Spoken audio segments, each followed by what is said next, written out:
వాక్యమే దేవుని మాట. ఫిలిప్పీలకు రాసిన పత్రిక 4వ అధ్యాయం 4వ వచనం. ఎల్లప్పుడూ ప్రభువునందు ఆనందించుడి, మరలా చెప్పుదును ఆనందించుడి. 2025 చివరి దినముల్లో ప్రభువు మనకు జ్ఞాపకం చేస్తున్న చక్కటి శ్రేష్టమైన మాట, ఎల్లప్పుడూ ప్రభువునందు ఆనందించండి అని చెప్తున్నాడు.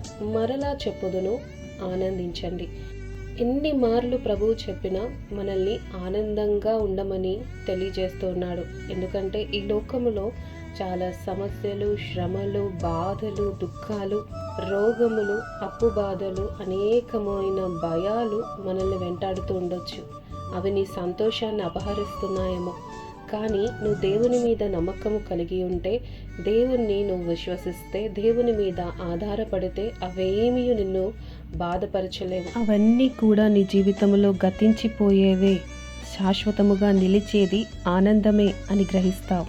ప్రభువుని కలిగి ఉన్నందుకు నువ్వు సంతోషించు. అట్టి గొప్ప దేవుణ్ణి నీ జీవితంలో నువ్వు తెలుసుకున్నందుకు ఆనందించు.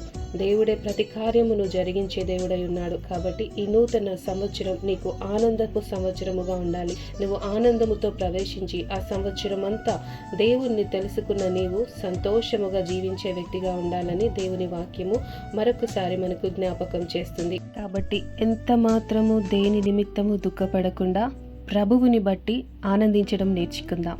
దేవుడి మాటలు దీవించునుగాక. ఆమేన్.